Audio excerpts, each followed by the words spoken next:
پاک پڑھنے کے بے شمار فضائل و برکات ہیں. بہت سارے واقعات ہمیں بزرگوں کی کتابوں میں اور احادیث میں ملتے ہیں. ایک بڑا ہی نرالا اور انوکھا واقعہ یہ حدیث کی کتابوں میں ملتا ہے کہ سیدنا عبد الرحمن بن عوف رضی اللہ تعالیٰ عنہ سے روایت ہے کہ ایک دن نبیوں کے سردار مدینے کے تاجدار صلی اللہ تعالیٰ علیہ وسلم اپنے مبارک گھر سے باہر تشریف لائے اور ایک باغ کی طرف آپ نے رخ فرمایا. ایک باغ کی طرف تشریف لے گئے. حضرت عبد الرحمن بن عوف نے دیکھا کہ نبی پاک جا رہے ہیں تو وہ بھی پیچھے پیچھے آ گیا. کہتے نبی پاک باغ میں داخل ہوئے, قبلے کی طرف میرے آقا نے منہ کیا اور سر سجدے میں رکھ دیا. حضرت عبد الرحمن بن عوف نبی پاک کا دیدار دور سے کرتے رہے کہ آقا سجدے میں ہیں اور یہ دیدار کر رہے ہیں. بے قصوں کے مددگار سرکار عالی وقار صلی اللہ تعالیٰ علیہ وسلم نے بہت لمبا سجدہ کیا. حضرت عبد الرحمن بن عوف کہتے ہیں کہ مجھے یہ خوف ہوا کہ کہیں سجدے کی حالت میں ہی تو اللہ کریم نے ان کی کہیں روح قبض تو نہیں کر لی. اتنی دیر ہو گئی نبی پاک نے سر سجدے سے نہیں اٹھایا.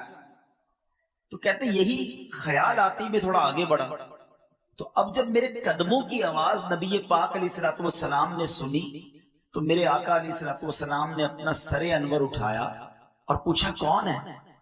میں نے عرض کیا یا رسول اللہ صلی اللہ علیہ وسلم عبد الرحمن. ارشاد فرمایا کیا کام ہے. میں نے عرض کیا یا رسول اللہ صلی اللہ علیہ وسلم آپ نے اتنا طویل سجدہ کیا, اتنا لمبا سجدہ کیا کہ مجھے خوف ہو گیا کہ کہیں اللہ تبارک و تعالیٰ نے آپ کی روح قبض تو نہیں فرما دی. تو عاشق زار کی محبت بھری بات سن کر, اپنے صحابی کی یہ پیاری بات سن کر اللہ کے حبیب علیہ الصلوۃ والسلام نے طویل سجدہ کرنے کی حکمت وجہ بیان فرمائی. فرمایا کہ میرے پاس جبریل امین آئے اور انہوں نے حاضر ہو کر بتایا کہ یا رسول اللہ صلی اللہ تعالی علیہ وسلم اللہ پاک فرماتا ہے کہ اے محبوب صلی اللہ تعالی علیہ وسلم جو آپ پر درود پاک پڑھے گا میں اس پر رحمت نازل فرماؤں گا, جو آپ پر سلام بھیجے گا میں اس پر سلامتی اتاروں گا. اس نعمت کا شکر ادا کرنے کے لیے میں نے اتنا طویل سجدہ کیا. اب یہاں دو باتیں سیکھنے والی ہیں. ایک تو یہ سمجھ آیا کہ درود پاک نعمت کتنی بڑی ہے. درود پاک پڑھنے والے کے وارے نیارے ہو جاتے ہیں. اللہ کی رحمتیں نازل ہوں, رب کی طرف سے سلامتی نازل ہو تو اور کیا چاہیے. اس پرفتن اس خطرناک دور میں جب بلائیں ہیں, وبائیں ہیں, ٹینشنیں ہیں, پرابلمز ہیں, خوف ہے اور ہر بندہ چاہتا ہے کہ وہ سیکیور رہے, صبح گھر سے جائے شام گھر خیر سے آئے, کاروبار پہ خیر رہے, گھر میں خیر رہے, فیملی میں برکت رہے. وہ کون سا طریقہ ہے جس سے مجھے یہ سیکیورٹی مل جائے. مجھے بتاؤ کہ جس کے سر پر رحمتوں کا سایہ رہے اسے پھر کیا پرابلم ہے. اور اللہ کی رحمت کس کے ساتھ ہے کہ جو ایک بار درود پاک پڑھے اس پر 10 رحمتیں نازل کی جاتی ہیں. تو پھر کیوں نہ چلتے پھرتے اٹھتے بیٹھتے گاڑی چلاتے موٹر سائیکل چلاتے جب فارغ وقت ملے بندہ درود پاک کا ورد کرتا رہے تاکہ سیکیورٹی رحمتیں برکتیں ساتھ رہیں. لیکن فضول باتوں کے لیے ٹائم ہمارے پاس گھنٹوں ہے. موبائل فون لے کے بیٹھیں گے پتہ نہیں کتنے گھنٹے نکل جائیں, گھڑی کا ٹائم بھی نہیں پتہ چلتا. ٹی وی آن کیا اب پتہ نہیں کب بند ہوگا. اتنا فضول اور گناہوں بھرا وقت لوگ گزارتے ہیں مگر ذکر و درود کے لیے ٹائم نہیں نکالتے. اس حدیث سے ایک اور بات سیکھنے کو ملی کہ درود پاک پر جو رحمتیں اور برکتیں ملنی ہیں نبی پاک علیہ الصلوۃ والسلام اس سے کتنا خوش ہوئے کہ آقا نے اپنی امت کو ملنے والی اس نعمت پر طویل سجدہ کیا, شکر کا سجدہ کیا. امتی کا کام کیا ہے, ہمیں بھی تو سجدہ شکر ادا کرنا چاہیے کہ یا اللہ تیری رحمت ہے, اتنا تھوڑا سا کام کرتے ہیں اور تو اتنی رحمتیں نازل فرماتا ہے, تیری اس نعمت پر ہم بھی شکر ادا کرتے ہیں. اور تیسری بات کہ نبی پاک کو ہم سے پیار کتنا ہے, ہم سے محبت کتنی ہے. درود آقا پر پڑھیں رحمتیں ہم پر نازل ہوں گی, سلامتی ہمیں ملے گی. اور آقا اس کے شکرانے میں سجدہ کر رہے ہیں، تو پھر ہم کیوں نہ درود پاک سے پکی اور سچی محبت کر لیں۔ شعبان کا مہینہ یاد رہے کہ اس مہینے کو ماہ درود بھی کہتے ہیں۔ جی ہاں، کیونکہ جو درود پاک کی مشہور آیت ہے نا، آیت درود جس کو کہتے ہیں، ان اللہ وملائکتہ یصلون علی النبی یا ایھا الذین آمنوا صلوا علیہ وسلموا تسلیما۔ دیکھیں صدقے کیسے برباد ہوتے ہیں، میں نہیں کہتا، قرآن کہتا ہے یا ایھا الذین آمنوا لا تبطلوا صدقاتکم بالمن والاذی، اے ایمان والو اپنے صدقے باطل نہ کرو۔ صدقے کیسے باطل ہو جاتے ہیں؟ بھائی میں نے تو مسجد میں پیسے دیے، رسید مل گئی، پیسے تو پہنچ گئے، باطل کیسے ہو گئے، ختم کیسے ہو گئے، نل اینڈ وائڈ کیسے؟ قرآن کہہ رہا ہے نا اے ایمان والو اپنے صدقے باطل نہ کرو۔ کس طرح؟ بالمن والاذی، احسان جتا کر یا تکلیف پہنچا کر، اور یہ کر رہے ہوتے ہیں انڈیلیبریٹلی یا ڈیلیبریٹلی، دانستہ و غیر دانستہ یہ چل رہا ہوتا ہے۔ میں نے اپنے ملازم کی بچی کی شادی کرا دی ہے، میں نے اس کو گھر دلا دیا ہے، بھائی یاد ہے نا تو فقیر تھا، غریب تھا، نوکری والا آیا تھا چپل پہن کر تیرے کو کاروبار پہ چڑھا دیا، آج لینڈ کروزر، آج گاڑی آ گئی، بھول تو نہیں کیا مجھے؟ وہ جو آپ نے اس وقت اس کے ساتھ بھلائی کی تھی، یہ جملہ کہہ کر سب ضائع کر دیا۔ صرف ضائع نہیں کیا، الٹا دل دکھا کر گناہ بھی کما لیا، اور شیطان کامیاب ہو گیا کہ اس کا صدقہ بھی گیا، اس کا ثواب بھی گیا، اس کی نیکی بھی گئی، اور الٹا گناہ گار ہو گیا، اور ہمیں پتہ بھی نہیں چلتا۔ نمازیں پڑھ کر دوسروں کو حقیر جان رہے ہوتے ہیں۔ یاد رکھیے نماز ضرور پڑھیے، مگر میں نمازی ہوں تو باقی سارے جہنمی ہیں، ایسا نہیں ہے۔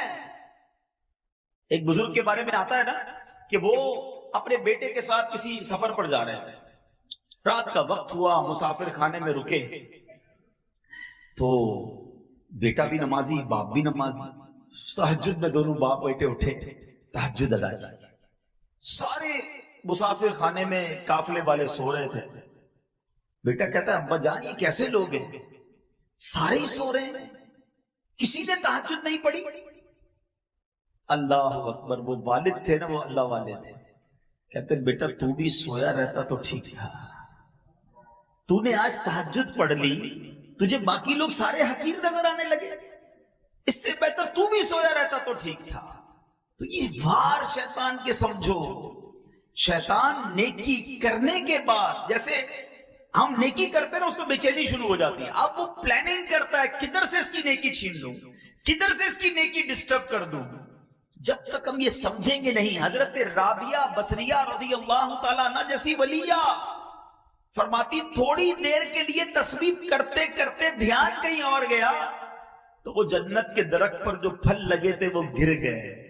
ہمارا تو روز ہی دھیان کہیں اور ہوتا ہے، ادھر دعا کرتے دھیان کہیں اور ہوتا ہے، اللہم آمین آمین آمین کہہ رہے، پتہ نہیں امام صاحب کیا دعا کر رہے ہیں، کبھی ادھر دیکھ رہے ہیں، کبھی ادھر دیکھ رہے ہیں، کبھی داڑھی کھجا رہے ہیں۔ کبھی سوچا ہے نماز اور دعا کس کے لیے ہوتی، کس کی بارگاہ میں حاضر ہیں؟ اللہ اکبر کہہ کر ہم حاضر ہو گئے اللہ کی بارگاہ میں، اے اللہ میں حاضر ہوں۔ کبھی منسٹر، کبھی بڑے بڑے بزنس مین، کسی وڈیرے، کسی جناب بڑے شخصیت کے پاس جائیں اور اس کے پاس جا کر دھیان کہیں اور ہوتا ہے، یا اس کو فوکس کرتے ہو؟ پھر اللہ کی بارگاہ میں کہیں اور دھیان ہے، مانگ رہے ہیں اللہ سے اور دھیان کہیں اور ہے، پھر کیسے دعا قبول ہوگی؟ علماء فرماتے ہیں اللہ غافل دل کی دعا نہیں سنتا، تو دعا میں دل ہی غافل ہوتا ہے، مانگ رہے ہیں اللہ سے، دھیان کہیں اور ہے۔ نہیں، اللہ ہی کی طرف دھیان ہو، اس کے دربار کی طرف دھیان ہو۔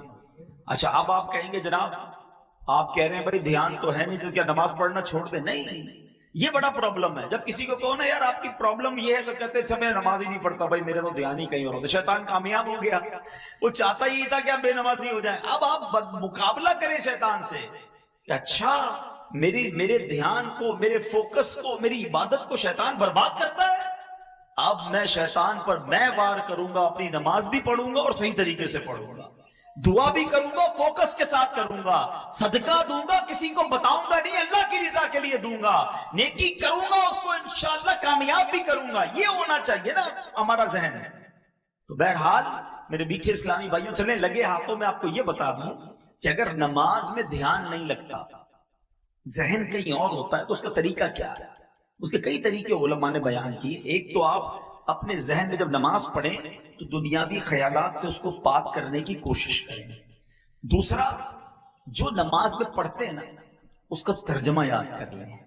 آپ کو پتا تو ہو پڑھ کیا رہے ہیں, امام صاحب کیا پڑھ رہے ہیں, الحمدللہ رب العالمین الرحمن الرحیم مالک یوم الدین. اس کا ترجمہ جب آپ کے ذہن میں ہوگا نا کہ میں اللہ کی شان بیان کر رہا ہوں, اللہ روز جزا کا مالک ہے, وہ رحمان بھی ہے, وہ رحیم بھی ہے, میں اس سے عرض کر رہا ہوں کہ اللہ مجھے سیدھے راستے پہ چلا, اہدنا الصراط المستقیم صراط الذین انعمت علیہم, اے اللہ ان لوگوں کے راستے پہ چلا جس پر تیرا انعام ہوا, ان لوگوں کے راستے سے بچا لے مالک جس پر تیرا غضب ہوا. اب جب آپ سورہ فاتحہ کے ساتھ ہیں, سورہ اخلاص کے ساتھ ہیں, سبحان ربی العظیم کہہ رہے ہیں, تو دل کہہ رہا ہے کہ اللہ تو عظیم ہے, میں تیری بارگاہ میں سر جھکایا ہوا ہوں. تو اب آپ کا جب نماز میں دل لگ رہا ہوگا, اب آپ کو پتا ہوگا آپ کیا پڑھ رہے ہیں, تو انشاءاللہ دل لگ جائے گا. تو تھوڑی سی پریکٹس کر کے جو آپ نماز میں پڑھتے ہیں, یا عموماً امام صاحبان بھی 30ویں پارے کی نارملی تلاوت کرتے ہیں, 30th پارے کی, آپ کم از کم 30واں پارہ, رمضان آ رہا ہے, ترجمہ اور تفسیر کے ساتھ 2-3 بار پڑھ لینا, پھر انشاءاللہ امام صاحب کے ساتھ رہیں گے آپ. ابھی تو یہ حال ہے ہمارا, ہاتھ نہیں اٹھواؤں گا. کئیوں نے یہاں عشاء کی نماز باجماعت پڑھی ہوگی, اگر میں یہ پوچھ لوں بتاؤ امام صاحب نے پہلی رکعت میں کون سی سورت پڑھی تھی, دوسری میں کون سی پڑھی تھی؟ ابھی تو بہت دیر ہو گئی, کبھی سلام پھیرنے کے بعد اپنے آپ سے پوچھ لینا, وہ بھی نہیں پتا ہوتا. ایسا تو نہ کرے. کاروبار میں دھیان ہے, گھر میں دھیان ہے, اور اسکول میں سب چیزوں میں پکا دھیان ہے. ایک ایک بندے کا بیلنس پتا ہے, کس سے کتنے مانگتا ہوں. شاید دینے والوں کو نہیں پتا ہوگا, لینے والوں کو سب کو پتا ہے. وہ غلطی کرتا ہم پکڑ لیتے, نہیں بھائی اتنے تھے, تم نے اس تاریخ کا وعدہ کیا تھا. اگلا 1 مہینے بعد پیسہ دینے کی وعدہ کرے, اس سے 3 دن پہلے سے دماغ میں ریمائنڈر آنا شروع ہو جاتا ہے, 15 تاریخ آنے والی ہے, 12 ہو گئی ہے, 15 کو پیسے دینے اس نے اپنے, اتنا یاد ہے آپ کو. مگر قرآن, نماز, ذکر و اذکار میں کیوں اتنی غفلت ہے؟ میں چوٹ کر رہا ہوں, پلیز, مبارک مہینہ آ رہا ہے, ہمیں ٹھیک ہونا ہے نا. تو بہرحال اللہ کرے کہ ہمیں اپنی پیدائش کا مقصد سمجھ آ جائے. یہ زندگی پتہ ہے کیا ہے؟ ایک بزرگ نے کمال کی بات فرمائی, یقین کریں واقعی کمال کی بات ہے. سورہ عصر آپ سب نے سنی ہوگی نا, بسم اللہ الرحمن الرحیم, والعصر ان الانسان لفی خسر. اس دوسری آیت کا مطلب پتہ ہے کیا ہے؟ مطلب یہ ہے کہ بے شک آدمی ضرور نقصان میں ہے. ایک بزرگ فرماتے ہیں کہ تفسیر کبیر میں کہ میں نے ایک برف والے شخص سے, برف بیچنے والے شخص سے سورہ عصر کی دوسری آیت کا مطلب سمجھا. یہ ہے, میں یہاں تھوڑا سا بریک لے کے سمجھانا چاہتا ہوں. جس کا مائنڈ سیٹ آخرت کی فکر کرنے کا ہوتا ہے, وہ دنیا کے تجربات سے آخرت کا کوئی درس لیتا ہے. جس کا ذہن ہی نہیں ہے تو وہ غفلت میں ہی رہتا ہے. مثال کے طور پر ایک بزرگ کے بارے میں آتا ہے کہ وہ بڑا زبردست کپڑا بناتے تھے, کپڑا سیا, تیار کیا, کپڑے کے بیپاری تھے. وہ ایک کپڑا سیل کرنے مارکیٹ میں گئے, اپنا بنا کے کپڑا. تو جو کپڑا خریدنے والا تھا نا, اس نے جب کپڑا دیکھا تو اس نے کہا آپ کی تو سلائی میں پرابلم ہے. وہ ماہر تھا, ماسٹر تھا, ایکسپرٹ تھا, سلائی میں صحیح نہیں ہے, کلر اسکیم بھی صحیح نہیں, مثال دے رہا ہوں, اس کی سائز بھی ٹھیک نہیں ہے. وہ بتاتا گیا, اس بزرگ نے رونا شروع کر دیا, زاروں کتار رونے لگ گئے. تو اس نے کہا بھائی آپ رو کیوں رہے ہیں, آپ کا کپڑا میں خرید دیتا ہوں, ناراض تو نہ ہوں, میں تو جو چیزیں وہ بتا رہا ہوں. کہتے میں اس لیے نہیں رو رہا کہ تم نے میرے کپڑے کے عیب نکالے ہیں, میں اس لیے رو رہا ہوں کہ میں نے یہ کپڑا اپنے طور پہ پرفیکٹ بنایا تھا, مگر جب یہ کپڑا کسی ماہر کے ہاتھ میں آیا تو اس نے میرے عیب نکالنا شروع کر دیے. تو میں نے تو اپنے طور پہ نمازیں ٹھیک پڑھی ہیں, روزے صحیح رکھے ہیں, صدقے خیرات بھی کیے ہیں, اللہ کی بارگاہ میں قیامت کے دن گیا, اور اگر رب نے کہا کہ تیرے سجدے قبول نہیں ہیں، ان میں اخلاص نہیں تھا، تیرے صدقے بیکار ہیں تو اس میں نیت کچھ اور تھی، میں اپنے طور پہ ٹھیک کر رہا ہوں اعمال، اگر اللہ کی بارگاہ میں گیا اور وہاں یہ سب ریجیکٹ ہونا شروع ہوا تو میرا کیا بنے گا؟ یہ تھا دماغ، یہ ذہن تھا آخرت کی تیاری کا کہ کپڑا ریجیکٹ ہوا تو قیامت یاد آ گئی، ادھر گھر میں میت ہوتی ہے تو موت یاد نہیں آتی ہے، ادھر باپ کا انتقال ہوتا ہے اور گھر والے ٹی وی دیکھ رہے ہوتے ہیں، تیسرے دن نمازیں قضا ہو رہی ہوتی ہیں، ادھر ہمارے سامنے آخرت کی یاد دلانے والی بات ہوتی ہے، پھر بھی آخرت نہیں سوچتے ہیں۔ اور بزرگان دین سنو کیا کہتے ہیں، بزرگ کہتے ہیں میں نے برف والے سے سورہ عصر کی دوسری آیت کا مطلب سمجھا۔ ایسا کیا کہا تھا برف والے نے؟ سنو برف والا کیا کہتا ہے، وہ کیا کہتا ہے، کہتے ہیں میں نے برف والے کے بارے میں سنا، وہ آواز لگا رہا تھا، برف ریڑھی پہ بیچ رہا تھا اور آواز لگا رہا تھا ارحموا من یذوب رأس مالہ، وہ کیا کہتا تھا، لوگوں اس شخص پر رحم کرو جس کا سرمایہ پگھل رہا ہے۔ برف والا یہی کہتا ہے خرید لو ورنہ پگھل جائے گا۔ کہتے ہیں میں سمجھ گیا ان الانسان لفی خسر، اس کا مطلب یہی ہے کہ زندگی برف کی طرح پگھل رہی ہے، جو اس پہ نیکی نہ کمائے گا وہ نقصان میں رہے گا۔ برف والا صبح برف لے کے نکلتا ہے نا، اس کو پتہ ہے شام تک یا تو بیچوں گا یا پگھل جانی ہے۔ میٹھے اسلامی بھائیوں، میری اور آپ کی زندگی بھی یہی ہے، we don't know کب چلے جائیں گے۔ اگر آپ اس کو امیجنیشن کے ذریعے سمجھنا چاہیں نا، تجربے کے طور پہ کہہ رہا ہوں کہ پیدا ہوئے نا تو ہمارے ہاتھ میں ایک برف کا بلاک دے دیا گیا ہے، کسی کے پاس 50 سال کا ہے، کسی کے پاس 40 سال کا ہے، کسی کے پاس 25 سال کا ہے، برف روز پگھل رہی ہے۔ ہو سکتا ہے ہم میں سے کسی کی برف کل ختم ہونے والی، آج ختم ہونے والی، اور ہم ہیں کہ احساس ہی نہیں ہے، پگھل رہی ہے، روز پگھل رہی ہے، اور ہم نیکیاں کہاں کما رہے ہیں۔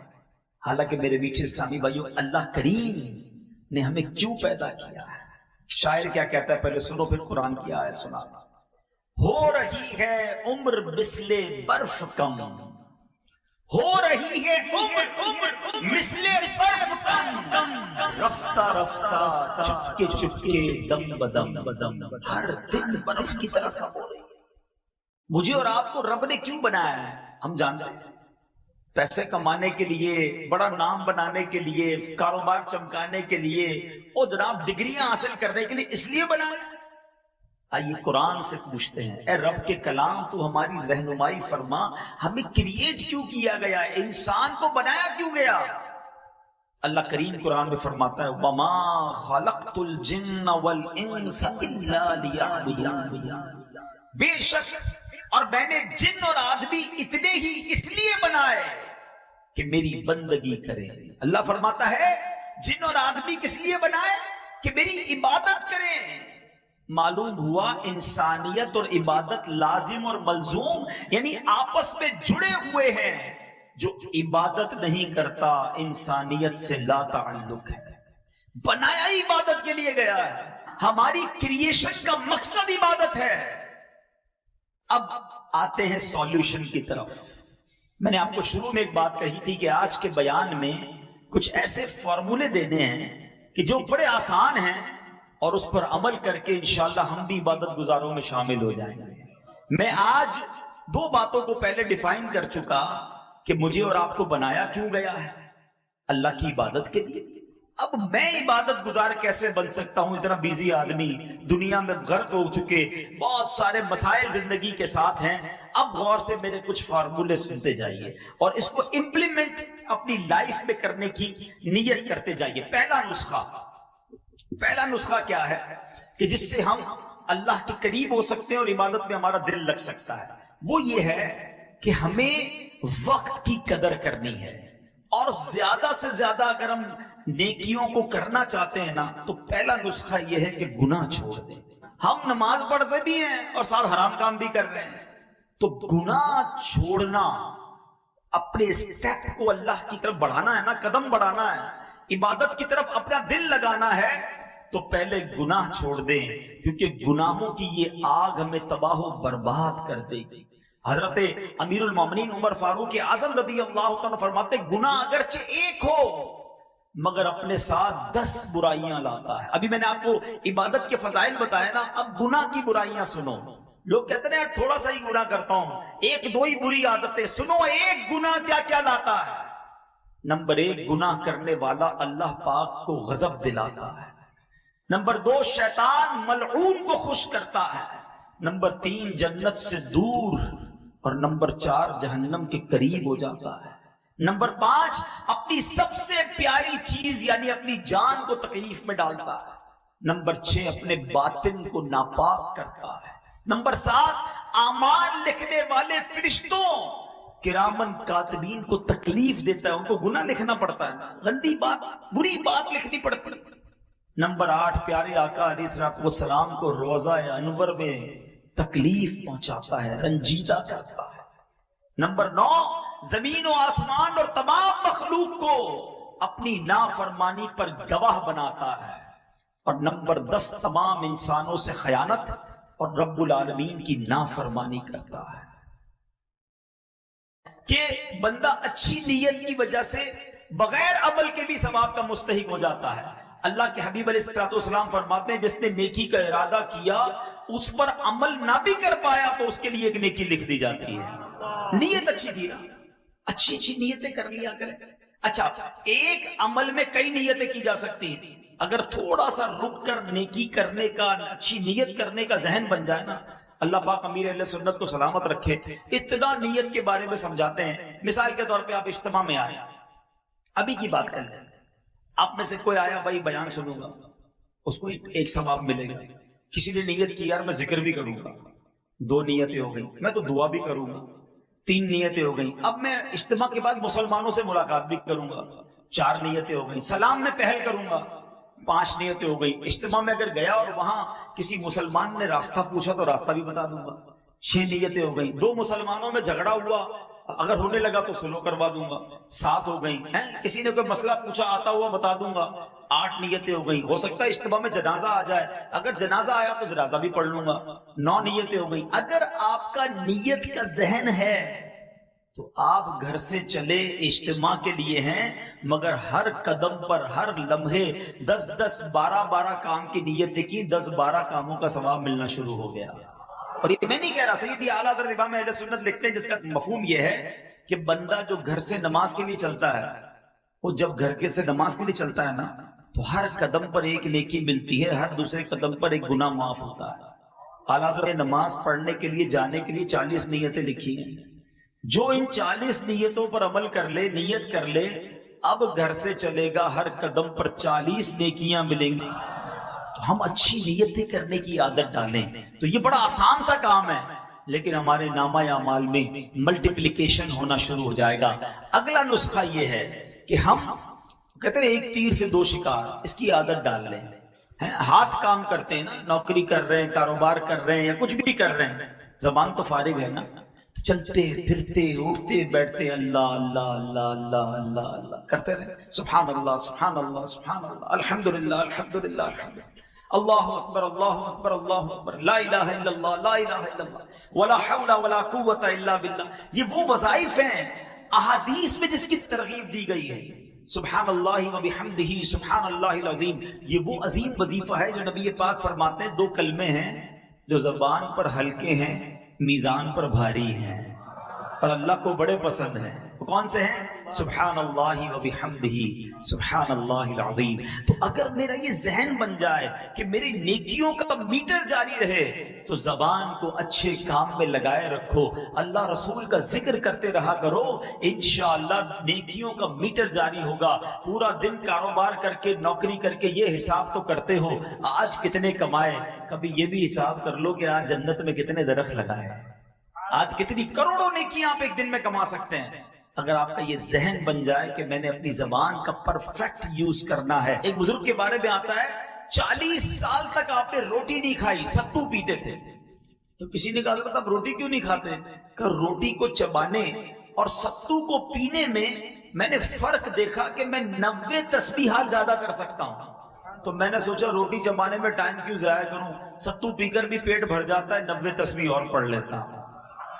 مگر ادھر پورا دن گزر جاتا ہے، درود کی ایک تسبیح نہیں ہوتی ہے۔ کلمہ پاک کی ایک تسبیح نہیں پڑھتے ہیں. حدیث میں آیا افضل الذکر لا الہ الا اللہ، بہترین افضل ذکر ہے. کتنی بار پڑھا؟ نہ کریں ایسا. یہ سانسوں کی خدا را اہمیت محسوس کریں. قیامت کے دن ایسا نہ ہو کہ پچھتاوا ہو کہ کاش فضول وقت نہ گزارتا، اللہ رسول کا ذکر کر لیتا. ایک اور بڑا پیارا نسخہ علماء نے بتایا کہ بندہ دعا کرنے کا عادی ہو جائے. نبی پاک کا انداز پتہ ہے نا، پیارے آقا کھانا کھانے سے پہلے کی دعا، کھانے کے بعد کی دعا، دودھ پینے کی دعا، پانی پینے کی دعا، پانی کے بعد کی دعا، استنجا خانے میں جانے کی دعا، فارغ ہو کر باہر آنے کی دعا، گھر میں جانے کی دعا، باہر آنے کی دعا، مسجد میں جانے کی دعا، باہر نکلنے کی دعا. یہ کیا ہے؟ یہ نبی پاک قدم قدم پر دعائیں کرتے تھے. اور آج ہمیں پورا دن گزر جاتا ہے ہم دعا نہیں پڑھتے. حالانکہ اگر یہی عادت اپنا لینا کہ ساری دعائیں یاد کر لیں کہ یار کھانے سے پہلے کیا پڑھنا ہے، تو کھانے سے پہلے ثواب، کھانے کے بعد ثواب، پانی سے پہلے ثواب، پانی کے بعد ثواب. اچھا دعا اور سنت، اگر یہ دو چیزیں مجھے پتہ چل جائیں، بھائی پانی تو پینا ہی ہے نا، لیکن دن میں کتنی بار پانی پیتا ہوں؟ اگر سنت کے مطابق پیوں تو ہر بار پانی پینے کا ثواب ہے. چپل تو پہننا ہی ہے، سنت کے مطابق پہنوں، چپل پہننے کا ثواب. لباس تو پہننا ہی ہے، سنت کے مطابق پہنوں، لباس پہننے کا ثواب. اگر یہ ذہن بن جائے یار میں پورے دن میں کیسے عبادت بڑھا سکتا ہوں اور بغیر کسی بڑی ایفرٹ کے، کیا محنت کرنی ہے، سیدھے پیر سے چپل پہنے یا الٹے پیر سے پہنے اتنا ہی ٹائم لگنا ہے. مگر ہر سنت پر اگر سنت کی نیت سے عمل کر لوں اور اس سے پہلے دعا بھی پڑھ لوں، الدعاء مخ العبادہ، حدیث پاک میں ہے دعا عبادت کا مغز ہے. اچھا ڈبل فائدہ ہوگا، دعا کا ثواب الگ ملے گا، کام میں برکت اور آ جائے گی. جس کام کو شروع کرنے سے پہلے بسم اللہ پڑھی، دعا کر لی، کام بھی اچھا ہو جائے گا، کھانے میں بھی برکت رہے گی، پیٹ بھی خراب نہیں ہوگا اور جناب عبادت بھی جاری رہے گی. اصل چیز مائنڈ ہے. جس طرح دنیا کمانے کے لیے دماغ چلتا ہے، اگر نیکیاں کمانے کے لیے دماغ چل جائے نا تو پھر تو نیکیاں ہی نیکیاں ہیں. کمال ہے، آسان نیکیاں ہیں. ایک بڑی پیاری کتاب بھی ہے مکتبۃ المدینہ کی، آسان نیکیاں. اس کو پڑھے تو حیران ہو جاتا ہے بندہ کہ یار اتنے چھوٹے عمل سے اتنا بڑا ثواب. میں اگر ایسی کوئی کتاب بتا دوں آسان پیسے کمانے کا نسخہ، شاید وہ کتاب ہی ختم ہو جائے گی مکتبے پہ. او ہو بتاؤ بھائی ایک دن میں لاکھ روپے کیسے کماتے ہیں، محنت بھی نہ کرنی پڑے. میں آپ کو بتاتا ہوں ایک دن میں کروڑوں نیکیاں کما سکتے ہیں بھائی. صرف اپنا ذہن بنائیں اور اپنا یہ ذہن بنا لیں کہ مجھے عبادت کے لیے بھیجا گیا. تو دعائیں یاد کر لیں. ماشاءاللہ مدنی قافلوں میں دعائیں یاد کرائی جاتی ہیں، دعوت اسلامی کے حلقوں میں دعائیں یاد کرائی جاتی ہیں، اور یہ دعائیں انشاءاللہ زندگی میں ساتھ رہی تو بیڑا پار ہو جائے گا نا. سنت پر عمل کرنے کی ذہن بنا لیں اور سنت پر عمل کر کے نیکیاں تو ملی. اور پتہ کیا ملے گا؟ سنو اللہ کے حبیب علیہ الصلوۃ والسلام کیا فرماتے ہیں؟ نبی پاک علیہ الصلوۃ والسلام فرماتے ہیں کہ جس نے میری سنت سے محبت کی اس نے مجھ سے محبت کی، اور جس نے مجھ سے محبت کی وہ میرے ساتھ جنت میں جائے گا. اب بتاؤ نا، اللہ کے حبیب کے ساتھ جنت میں چلے گئے تو بیڑا پار ہو گیا نا. تو بہرحال میرے پیچھے اسلامی بھائیوں، آج میں جو مختصر وقت میں جو بیان میں بات سمجھانا چاہتا تھا، اللہ کرے کہ یہ ذہن بن جائے کہ ہم نے اپنی زندگی کو ضائع نہیں کرنا ہے. اب تو مبارک مہینہ رمضان کا آ رہا ہے، اس مہینے میں بھی عبادت بڑھا دیں، اگلے مہینے میں بھی اپنے ذہن کو یہ بنائیں کہ مجھے عبادت کے لیے بھیجا گیا. اور آپ عبادت کرو گے نا اللہ کو راضی کرو گے. لوگ کہتے ہیں یار ہم دین کی طرف زیادہ آ جائیں گے تو دنیا کا کیا ہوگا. میرے پیچھے اسلامی بھائی مجھے ایک بات بتائیں، آپ اللہ کی عبادت نہیں کر رہے، یا کوئی شخص ایسا ہے جو اللہ کی نافرمانی کر رہا ہے، اللہ اسے روزی دے رہا ہے، اس کا روزگار چل رہا ہے، وہ اللہ کی فرما برداری کی طرف آ جائے گا تو کیا اللہ تعالیٰ روزگار روک لے گا؟ خود سوچے نا، وہ رحمان الدنیا والآخرہ ہے، وہ خالق دنیا بھی ہے، آخرت کا بھی مالک ہے. ارے جب ہم اسے راضی کر لیں گے، اس نے دنیا بھی اچھی کر دینی ہے، اس نے آخرت بھی اچھی کر دینی ہے. تو بس اپنی زندگی کا یہ مقصد بنائیں. اور الحمدللہ آج کے اس پرفتن دور میں دعوت اسلامی کا مدنی ماحول ہے جو ہمیں پکڑ پکڑ کر ہماری آخرت کی یاد دلاتا ہے، ہمیں ہماری زندگی کا مقصد بتاتا ہے کہ کس لیے پیدا کیے گئے ہیں. تو آئیے اس مدنی ماحول میں آ کر آپ خوب نیکیاں کما سکتے ہیں. آپ کو ماشاءاللہ اگر زیادہ نیکیاں کمانی ہے نا تو آپ دعوت اسلامی میں آ جائیں. اجتماع میں دیکھیں کتنی چیزیں سیکھنے کو ملتی ہیں. پھر ذکر کی، اب اتنے سارے لوگ ذکر کریں گے، ہر ذکر پر ثواب ملے گا.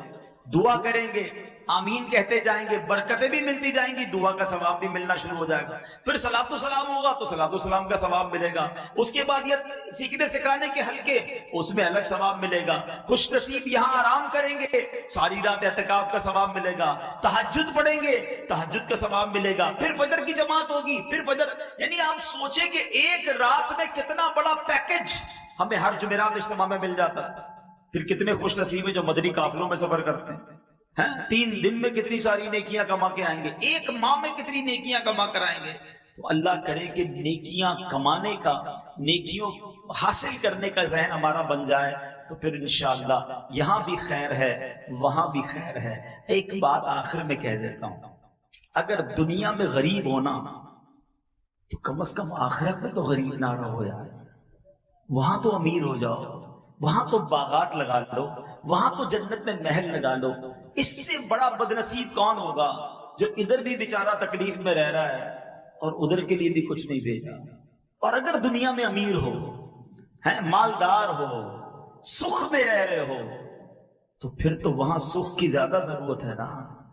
ادھر نرم بستر ہو اور ادھر مار پڑنی ہو، ادھر نرم اور بڑے شاندار بیڈ روم ہو اور قبر میں کیڑے ہوں، تو کیا فائدہ ان بیڈ رومز اور ان گھروں کا. مزہ یہ ہے کہ تمہیں اللہ نے ادھر بھی گھر اچھے دیے ہیں، اب ادھر بھی گھر اچھے تیار کر لو. یہ ذہن جس دن بن گیا نا کہ میں نے ادھر بھی چین سے رہنا ہے، ادھر بھی محل تیار کرنا ہے، ادھر بھی اپنے باغات بنا لینے ہیں، ادھر بھی خوب صدقہ خیرات کر کے اپنا بینک بیلنس جمع کر لینا ہے، تو پھر خیر ہے، پھر زندگی بہت اچھی ہے. آخری ایک واقعہ سناتا ہوں اور پھر ہم انشاءاللہ بیان کو کنکلوڈ کرتے ہیں. یہ میسج سمجھ لیں آج کا. ایک ملک میں ایک بادشاہ نے بڑا عجیب کمپٹیشن کروایا. اب بادشاہ ہوتا ہے، اس کی مرضی. اس نے کہا ذرا چیک کرو میرے ملک میں سب سے بڑا بے وقوف کون ہے، ہو از the biggest fool in our country. بادشاہ کا فرمان تھا، وزیروں نے مقابلے کرانا شروع کر دیے. عجیب و غریب مقابلے ہوئے. بہرحال مقابلے میں ایک بندہ جو ہے نا وہ سلیکٹ ہو گیا کہ یہ پورے ملک میں سب سے بڑا بے وقوف ہے. ٹھیک ہے، بادشاہ کے سامنے لائے کہ بادشاہ سلامت، ہم نے چیک کر لیا ہے، اس بندے سے بڑا بے وقوف کوئی نہیں. اچھا چیک کر لیا؟ کہاں چیک کر لیا؟ بادشاہ نے اپنے گلے سے سونے چاندی کی مالا اتاری، اس بے وقوف کے گلے میں پہنا. بے وقوف خوشی خوشی گھر چلا گیا، جیت گیا، ونر. تھوڑے دن بعد اس بے وقوف کو پتا چلا کہ بادشاہ سلامت بہت بیمار ہو گئے، شدید بیمار. تھا تو بے وقوف، پہنچ گیا بادشاہ کے پاس. کہ بادشاہ سلامت سنا آپ بڑے بیمار ہو گئے ہیں. کہتا ہاں یار بہت بیمار ہو گیا، اب تو یہ جہان چھوڑ کے جا رہا ہوں. کہتا اچھا کہیں اور جا رہے ہیں؟ تھا تو بے وقوف، اس کو نہیں پتا مرنا کیا ہوتا ہے، قبر کیا ہوتی ہے. کہیں اور جا رہے ہیں؟ ہاں میں دوسری دنیا میں جا رہا ہوں. اچھا بادشاہ سلامت یہ بتائیے آپ کہیں اور جا رہے ہیں، ادھر تو اتنا بڑا محل ہے، زبردست کمرے، جدھر جا رہے ہیں ادھر محل بنا لیا؟ بادشاہ کہتا ہے ادھر تو جھوپڑی بھی نہیں بنائی ہے. کہا اچھا. بادشاہ سلامت میں دیکھتا ہوں آپ کے پاس اتنے سونے جواہرات، مجھے خود آپ نے اتنی بڑی قیمتی مالا دی تھی، جدھر جا رہے ادھر پیسے بھجوا دیے. بادشاہ سلامت کہتا ہے میں نے تو ادھر ایک روپیہ بھی نہیں بھجوایا، پھوٹی کوڑی بھی نہیں ادھر. اچھا بادشاہ سلامت میں دیکھ رہا ہوں آپ کے آگے پیچھے غلام، کنیز، خادمائیں، سرونٹ، اسٹاف، جدھر جا رہے ہیں ادھر خادم وغیرہ بھجوائے کہ نہیں؟ بادشاہ کہتا ہے ادھر تو کوئی نہیں ہے میری خدمت کرنے والا. اس بے وقوف نے پتہ کیا کیا، اپنی مالا اتاری اور بادشاہ کے گلے میں ڈال دی.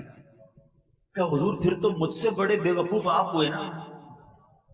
آپ کو پتہ ہے ادھر جانا ہے، نہ گھر بنایا، نہ پیسے بھجوائے، نہ کسی غلام خادم کو بھجوایا، تو مجھ سے بڑے بے وقوف تو آپ ہوئے.